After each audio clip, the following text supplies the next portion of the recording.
My brother took credit for the $6,000 I sent to save our family farm, but when I confronted him on Christmas, they called me a liar and kicked me out. I came back with bank receipts that left them speechless. I'm 32 years old. I'm a lawyer in Chicago. And I need to tell this story because what happened last Christmas basically destroyed my relationship with my family. Or, I mean, at least the fake version of that relationship that I'd been living my whole life without realizing it. I guess I should start at the beginning, when I left the farm in Illinois to go study law in the city. I don't remember exactly what year it was. Maybe 1970 or 71.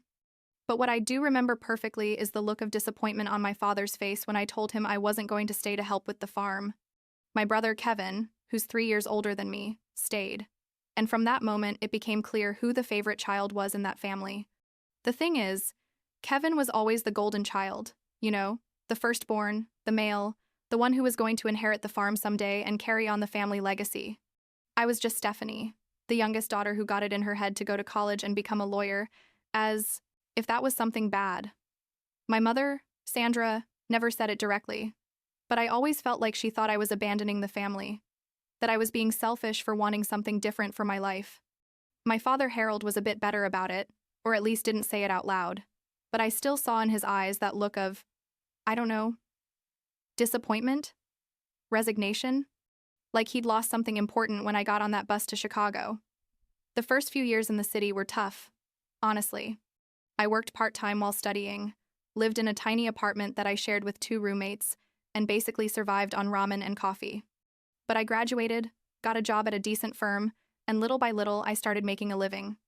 Meanwhile, Kevin stayed on the farm with my parents, working the land, doing everything a good farmer's son is supposed to do.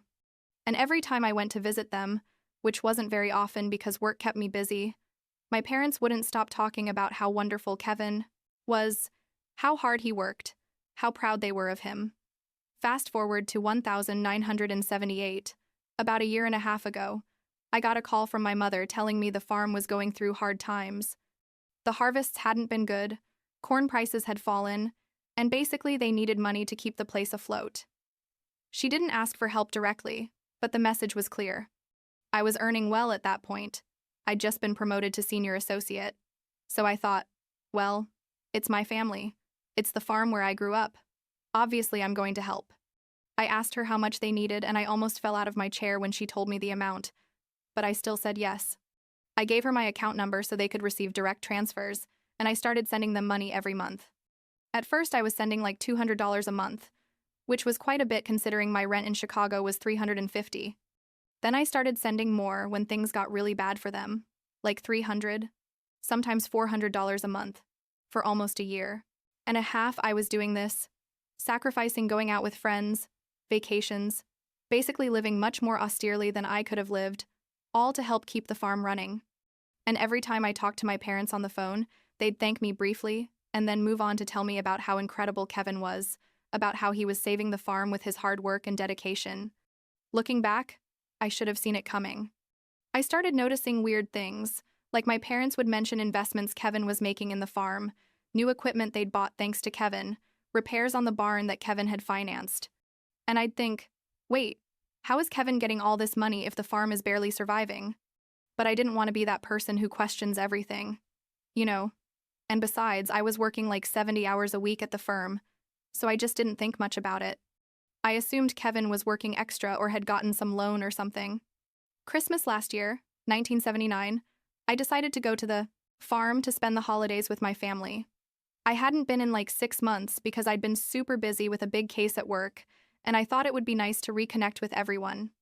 I arrived in the afternoon on December 24th, and the first thing I noticed was that the farm looked, let's say, way better than I remembered. They'd repaired the barn roof. They had a new tractor. Well, new for them. It was a used Ford 5000, but in good condition. And the main house had fresh paint. I felt good seeing that, thinking my money was really helping. During Christmas Eve dinner, my parents wouldn't stop praising Kevin. How Kevin had saved the farm, how responsible Kevin was, how thanks to Kevin they'd be able to keep the place for many more years. I was sitting there, eating the turkey my mother had prepared, and I felt like something in my chest was getting tighter and tighter. Finally, I couldn't take it anymore and said something like, well, I guess my help counts for something too, right? And my mother looked at me confused and said, "What help, honey?" And I told her, "The money I've been sending every month for over a year." The silence that followed was, literally, one of those you can physically feel. Kevin went pale, like really pale, like he'd seen a ghost.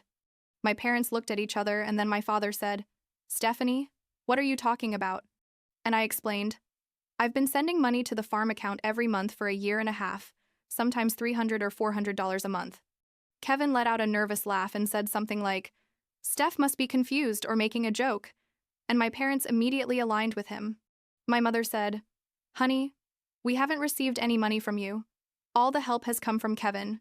He's been working extra and sacrificing himself for the family." I couldn't believe it. I just couldn't. I looked Kevin directly in the eyes and he couldn't hold my gaze. I told him, "Kevin, tell them the truth. You know perfectly well I've been sending money." And he looked at me with this expression of, I don't know, offended, like I was the one doing something wrong, and said, "I don't know why you're lying, Stephanie, but this isn't funny."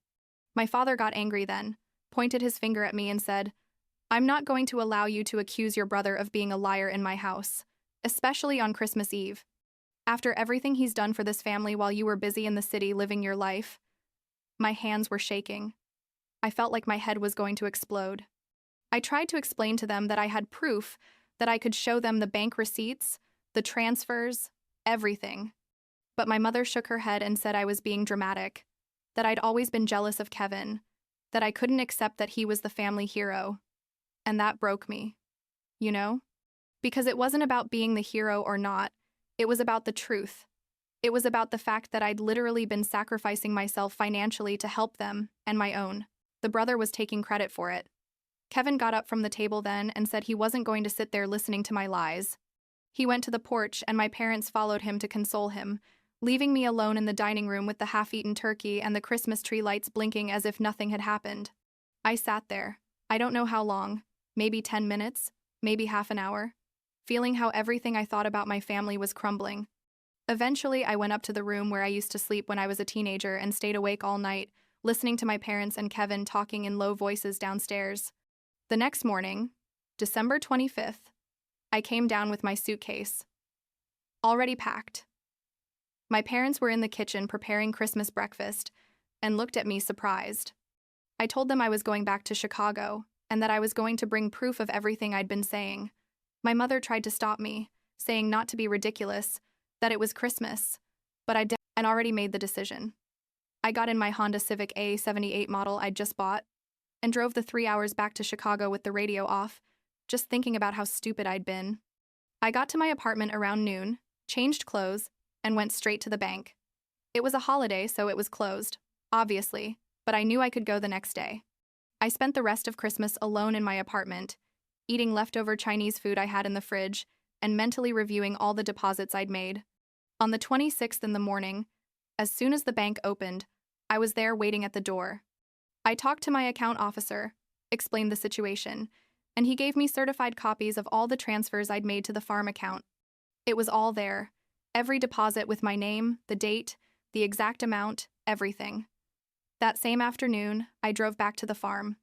This time, I didn't call to let them know I was coming. I just showed up. My father was in the barn when I arrived and seemed surprised to see me. I told him I needed to talk to him and Mom, and Kevin too. We went into the house, and there they all were, kind of waiting for me even though they didn't know I was coming. I put the bank papers on the kitchen table and said, "Here's the proof of everything I said the other day." My mother took the papers and looked through them, and I saw how her expression changed from confusion to something that looked like doubt. But then my father said, "These papers could be forged. Anyone can forge bank documents." And I just stood there, completely incredulous. Kevin didn't even look at the papers, just kept his head down. I told my father, "Are you kidding? They're certified documents from the bank. They have the official seal and everything. You can call the bank yourselves to verify." But he insisted I was trying to defame Kevin, to take credit away from all his hard work. My mother then said something that really destroyed me. She said, "Stephanie, you've always had problems with Kevin. Since you were kids, you've always wanted to be the favorite, and now that your brother is finally getting the recognition he deserves, you can't stand it. And that was it for me, you know? It wasn't just that they didn't believe me. It was that they were actively trying to paint me as the villain of the story. Like I was the liar, the jealous one, the problematic one. I told them that if they weren't going to believe me, even with direct evidence in front of them, then I had nothing more to do there. My father told me that maybe it was better if I left, if I was going to keep causing problems. I looked at Kevin one last time, hoping he'd say something, admit the truth, but he just stood there in silence, letting our parents tear me apart.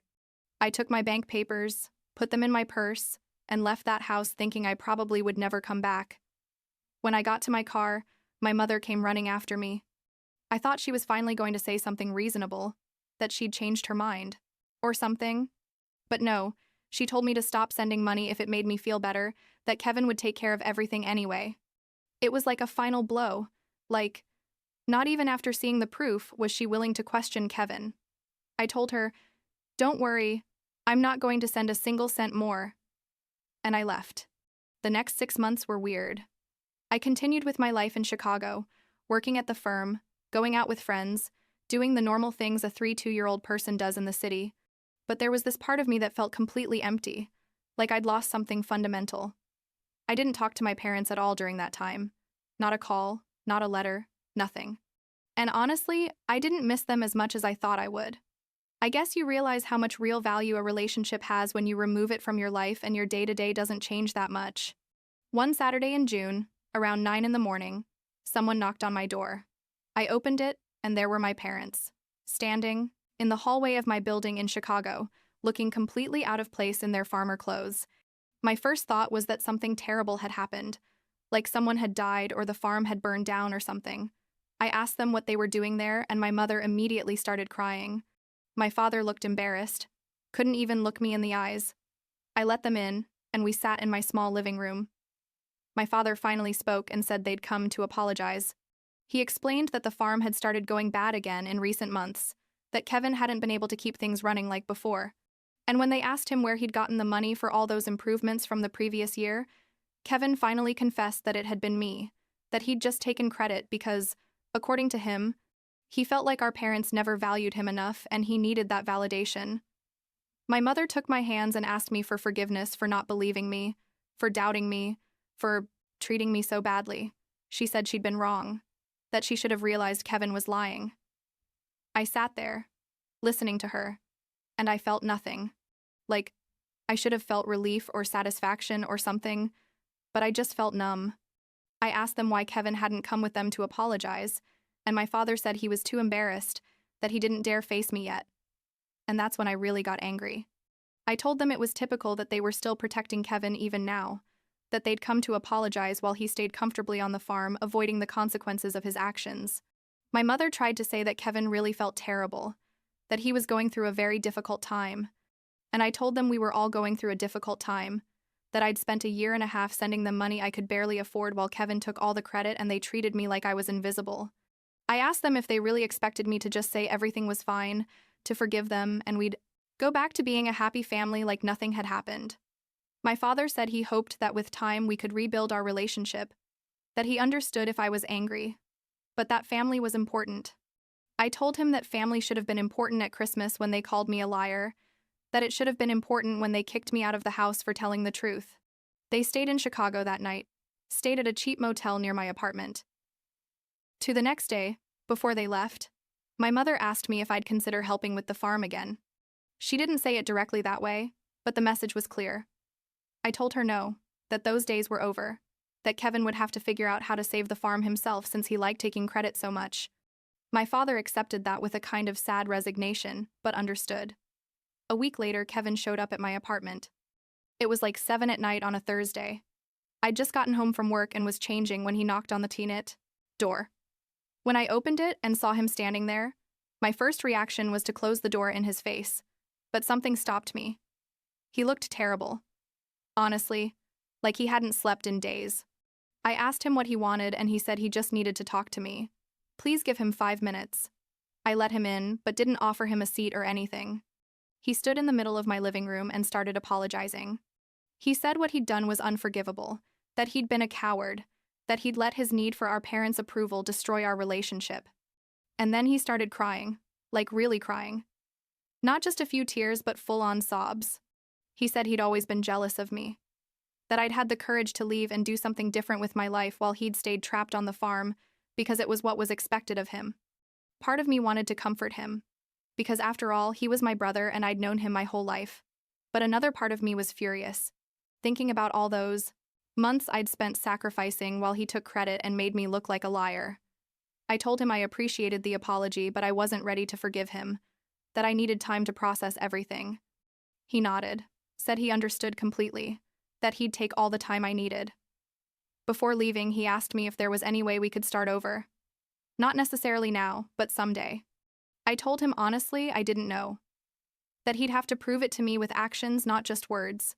He asked if that meant there was hope, and I told him, maybe, but don't expect it to be easy or quick. He left after that, and I stayed in my apartment feeling emotionally exhausted. It's been about 6 months since then, and things are different now. My parents call me about once a week or so, short but honest conversations. They've stopped protecting Kevin in the same way. Like, they don't excuse everything anymore or treat him like he's perfect. Kevin and I have talked a couple more times. It's still awkward, but I think, eventually we'll be able to have something like a normal sibling relationship. I don't know if I'll ever be able to trust him completely again, but I guess time will tell. And the farm is still running but barely, and I haven't sent money again and won't. That's something I've made very clear.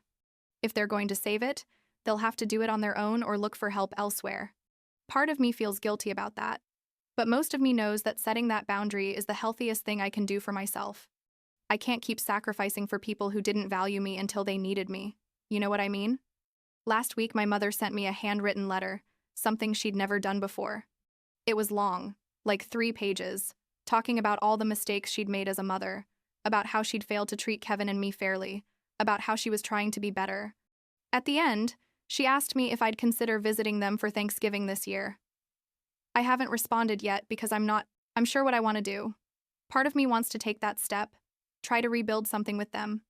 Another part is still angry and hurt and not ready to sit at that dining room table again.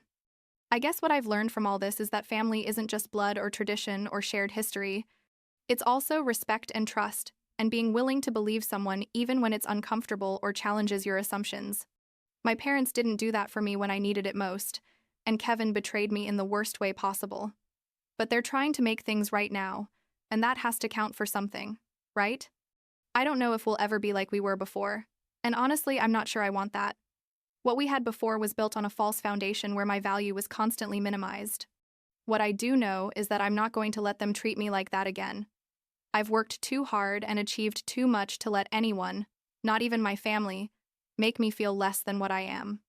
Maybe that makes me difficult or unwilling to forgive? I don't know. But that's where I am right now. And that's enough for now, I guess.